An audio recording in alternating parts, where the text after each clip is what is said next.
ഞാൻ ഹീറോടാ എന്ന് പറഞ്ഞ് നടന്നതുകൊണ്ട് ഒരിക്കലും ഹീറോ ആവത്തില്ല. അപ്പം ഹീറോ ആവണമെങ്കിൽ എന്ത് വേണം? ഹീറോ ആവണമെങ്കിൽ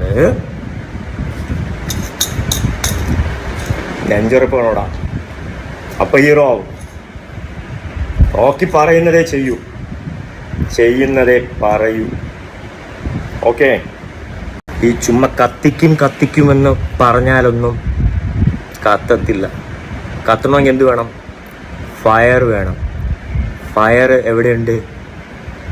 ഇപ്പം വെളിയിലാണ്. അവൻ്റെ പേരാ റോക്കി. നെരുപ്പിടാ സിംഗോ. എന്താണ് റോക്കി ബായ് ഇത്? അസി റോക്കി, നെറുപ്പിടാ, വിരലൊക്കെ കാണിക്കുന്നുണ്ട്. എന്താണ് ഇയാൾക്ക് പറ്റിയ? അതോ ഇയാൾ ജന്മന എങ്ങനെയാണോ? അത് വലിയ കുഴപ്പമൊന്നുമില്ല, എന്നാലും ചെറിയ 1-2 പിരി എവിടെയോ തെറ്റിപ്പോയിട്ടുണ്ട്. അത് പ്രത്യേകിച്ച് പുറത്തായി കഴിഞ്ഞ ഉടനെ പിരി തെറ്റിയത് കൂടുതലായിട്ട് എഫക്റ്റ് ചെയ്യുന്നുണ്ടെന്ന് തോന്നുന്നു. പുള്ളിയുടെ വ്യക്തി ജീവിതത്തെ അത് എഫക്റ്റ് ചെയ്യാതിരിക്കട്ടെ. പുള്ളി ഇങ്ങനെ വന്ന് ഓരോ കോപ്രായം കാണിച്ചിട്ട് പോകുന്നുണ്ട്. ഇടയ്ക്ക് വന്ന് ഞാൻ 16 ദിവസം വെള്ളം കുടിച്ച കുപ്പി 10 ലക്ഷം രൂപ ഞാൻ പറയുന്നു എന്ന് പറഞ്ഞു. അതിനെക്കുറിച്ച് പിന്നെ അപ്ഡേറ്റ് ഒന്നുമില്ല. അതിനി അംബാനി മേടിച്ചോ അതോ മാർക്ക് സുക്കർബർഗ് മേടിച്ചോ, ആര് മേടിച്ചു എന്നുള്ളതറിയില്ല. സിജോയുടെ റീ എൻട്രി കണ്ടിട്ട് പുള്ളിക്ക് കുരുപൊട്ടിയിരിക്കുക. ഇത് എങ്ങനെ സംഭവിച്ചു? ഞാൻ ഇടിച്ചത് ഭയങ്കരമായിട്ടാണല്ലോ, അവൻ തിരിച്ചു വരാൻ പാടില്ലല്ലോ എന്നുള്ള ഒരു ലൈനിൽ പുള്ളിക്കത് സഹിക്കാൻ പറ്റാതെ ഇരിക്കുകയാണ്. പുള്ളി ഇങ്ങനെ വന്നിട്ട് ഈ ഒരു ലൈവ് ഇട്ട് കുറേ നാളായി ഞാൻ ഒന്നും പറഞ്ഞിട്ടില്ല എന്നുള്ള രീതിയിൽ.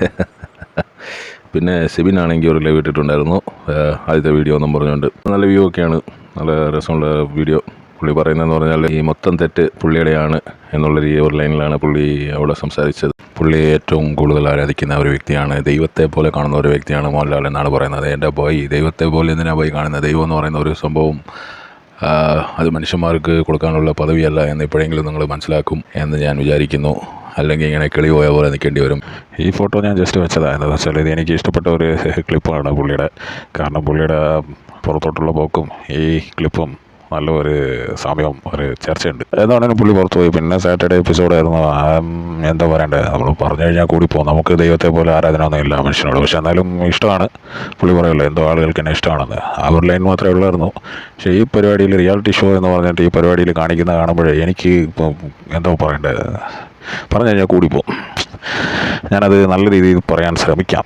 എന്താണെന്ന് വെച്ചാൽ ഷോയുടെ മറ്റേ ഏജ് ബാർ എന്ന് പറയുന്നത് 10 വയസ്സ് കൂടുതൽ ഉള്ള ആൾക്കാർ കാണാൻ പാടില്ല എന്ന് വേണേൽ വെക്കാം. 10 വയസ്സിൽ കുറഞ്ഞ ആൾക്കാർ മാത്രമേ ഇത് കാണാവുള്ളൂ എന്നൊരു റേറ്റിംഗ് വെക്കുകയാണെങ്കിൽ നല്ലതായിരുന്നു.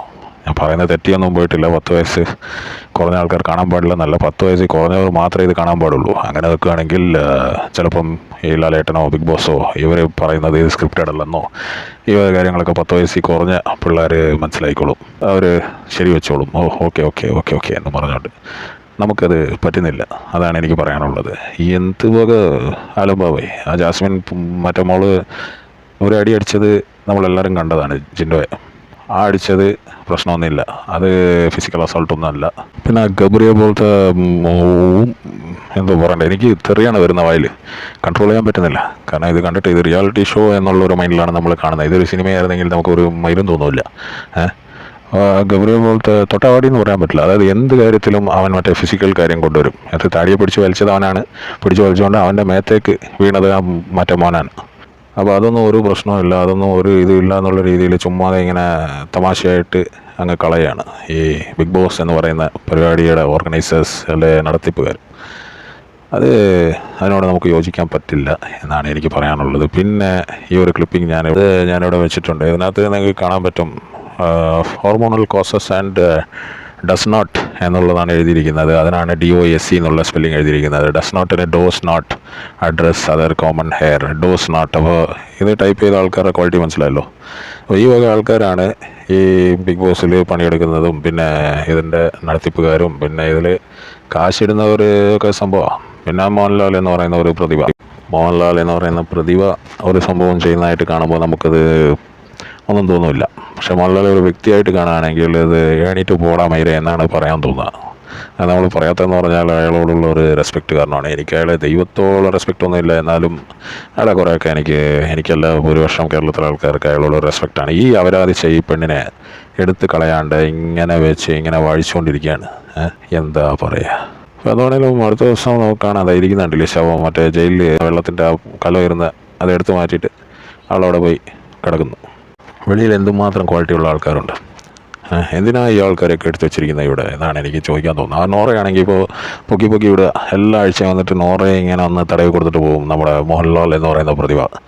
പിന്നെ എന്ന് പറഞ്ഞാൽ ഈ എന്താ പറയുന്നത് രശ്മിൻ ഒരു ആണായിരുന്നെങ്കിൽ അവൾക്ക് ഈ റോള് കിട്ടുമായിരുന്നോ? അവൾക്ക് ഈ പദവി കിട്ടുമായിരുന്നോ? ഈ സ്ഥലം, ഈ ഓപ്പർച്യൂണിറ്റി അവൾക്ക് കിട്ടുമായിരുന്നോ എന്നാണ് എനിക്ക് ഒരൊറ്റ ചോദ്യം ചോദിക്കാനുള്ളൂ. ഇവർ മറ്റേ സെക്ഷുവൽ ഡിസ്ക്രിമിനേഷൻ ഇല്ല, മറ്റേത് മറിച്ചത് എന്നൊക്കെ പറയുമ്പോൾ പറയാൻ വേണ്ടി മാത്രമാണ് അത് പറയുന്നത്, അല്ലാതെ അത് ഇല്ലാതെ ഒന്നല്ല. അത് ഈ രശ്മിൻ എന്ന് പറയുന്ന ക്യാരക്ടർ ഒരു ആണായിരുന്നെങ്കിൽ ഒരു കോമണറിനെ ഇങ്ങനെ വിളിച്ച് ഇങ്ങനെ ഒരു പരിപാടിയിൽ കയറ്റി ഇത്രത്തോളം വഴിക്കുമോ എന്നാണ് എനിക്ക് ചോദിക്കാനുള്ളത്. ഒരു മയിര് പരിപാടി. പിന്നെ അപ്സര എന്ന് പറയുന്ന ഒരു ഭൂലോക പാഴ്. എന്തൊരു അവളുടെ ചിരി, അവളുടെ നിപ്പൊക്കെ കണ്ടു കഴിഞ്ഞാൽ ഇപ്പോൾ മറ്റേ വല്ല തെറി ഞാൻ പറഞ്ഞു പോകും മയിര്.